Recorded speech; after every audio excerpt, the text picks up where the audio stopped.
রমজানে আমাদের শরীরে কি কি পজিটিভ পরিবর্তন আসে? সব থেকে বড় যে পরিবর্তন, যেটা প্রমাণ করতে গিয়ে একজন নোবেল প্রাইজ পর্যন্ত পেয়ে গেছেন, যার নাম ইয়োশিনোরি ওসুমি।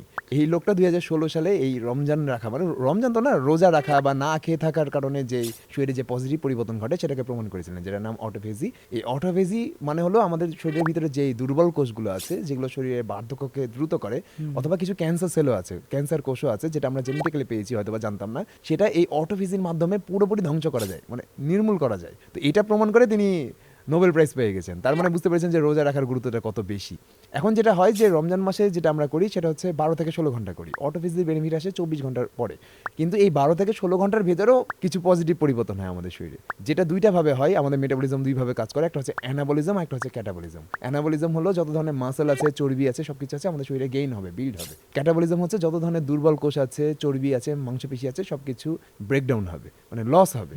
তো এই ক্যাটাবলিক স্টেট রমজান মাসে খুব বেশি চালু থাকে, অর্থাৎ আমাদের চর্বি বা যে দুর্বল কোষগুলো আছে সেগুলো ব্রেকডাউন প্রক্রিয়া খুব চালু থাকে ভালো মতো, পজিটিভ। কিন্তু এটা আবার রোজা রাখা আবার পজিটিভ কিছু ব্যাপার স্যাপার আছে। রোজা যদি আপনি পজিটিভলি পালন করেন, অর্থাৎ আপনি ধরেন যে ধর্মগ্রন্থ পড়ছেন, মানসিকভাবে সুস্থতাও চর্চা করছেন, ভালো কাজ করছেন, যেটা করলে আমাদের সেরোটোনিন উৎপন্ন হয়। আবার হচ্ছে আপনি প্রোটিন সমৃদ্ধ খাবার, স্বাস্থ্যকর খাবারও খাচ্ছেন, উল্টাপাল্টা খাবার খাচ্ছেন না। এই সব ব্যাপারগুলো কি করে, ক্যাটাবলিজমকে পজিটিভলি ঘটায়। অর্থাৎ ক্যাটাবলিজমের কারণে আমাদের যে দুর্বল কোষগুলো ব্রেকডাউন হচ্ছিল, ওটার পাশাপাশি কিন্তু শক্তিশালী কোষও কিছু ব্রেকডাউন হয়।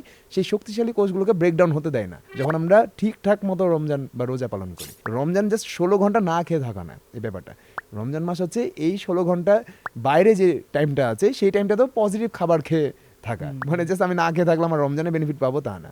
ইনফ্যাক্ট আমি কখন ঘুমাচ্ছি, কখন ঘুম থেকে উঠছি, আমি কি করছি, কেমনভাবে মানুষের সাথে ব্যবহার করছি, আচরণ করছি, লাইফ নিয়ে আমার চিন্তাধারা, আমার মতবাদ কেমনভাবে কাজ করছে, এগুলো সব কিছু রমজান মাসে ঠিক করতে হয়, যেটা একটা উপলক্ষ। রমজান মাসকে এই জন্য রহমতের মাস বলা হয়। এই সময় এই সব কিছুকে ঠিক করা খুব ইজি। আমরা যদি পজিটিভ, আমরা যদি ধর্মগ্রন্থটাকে আরও ভালো মতো বুঝি, জাস্ট মুখস্থ না, আরও একটু ভালো মতো বুঝে পড়ার চেষ্টা করি, সেগুলো পজিটিভ দিকগুলো আমাদের লাইফে অ্যাপ্লাই করার চেষ্টা করি, ঠিকঠাক মতো পজিটিভ খাবার খাই, শারীরিক পরিশ্রম করি, পাশাপাশি রোজা থাকি, তাহলে আমরা রমজানের পুরো হেলথ বেনিফিটটা পাবো, যেটাকে ক্যাটাবলিক পজিটিভ ক্যাটাবলিজম বলে।